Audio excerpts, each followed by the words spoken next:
Si vous êtes nouveau sur la chaîne, n'oubliez pas de vous abonner et d'activer la cloche de notification. On commence. Vinicius, à 24 ans, a été mis à l'honneur de manière inédite, mardi avant le coup d'envoi du match entre le Brésil et l'Uruguay, comptant pour les qualifications à la Coupe du Monde 2026. L'attaquant de la Seleção a reçu un certificat d'ascendance, révélant que ses ancêtres venaient du Cameroun et précisément de l'ethnie Tikar.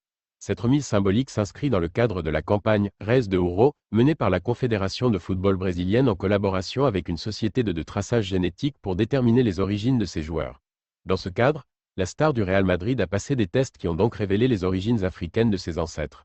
Le joueur a reçu le document en compagnie de son père et président de la CBF, Endaldo Rodrigues. Le dirigeant a expliqué que l'initiative visait à réaffirmer l'engagement dans la lutte pour une société inclusive au Brésil et dans le football mondial, célébré Vini Junior. C'est célébrer la réussite de tous les Brésiliens, a-t-il ajouté.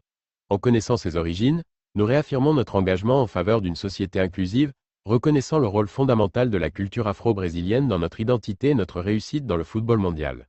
Vini Junior porte en lui le désir d'honorer ses racines, a ajouté Gina Page, fondatrice et présidente d'AfricanAncestry.com. Cependant, comme celle de nombreuses personnes d'ascendance africaine, son histoire ancestrale a été effacée par le racisme et l'héritage de l'esclavage. Grâce à un test ADN, nous avons découvert que les ancêtres de Vini Junior sont issus de la tribu Tikar au Cameroun. Nous sommes honorés de révéler les racines africaines de Vini Junior et de sa famille, célébrant leur ténacité et leur grandeur malgré l'adversité. Nous pensons que le renouement de Vini avec ses racines africaines est un puissant acte de résistance, conforme à sa défense de la justice sociale sur et en dehors du terrain de football. La campagne « Res de Ouro » a donc été mise en avant lors de l'échauffement de la rencontre face à l'Uruguay sur la pelouse du stade de Fonte Nova. La séquence de la remise du certificat a été diffusée sur l'écran géant de l'enceinte.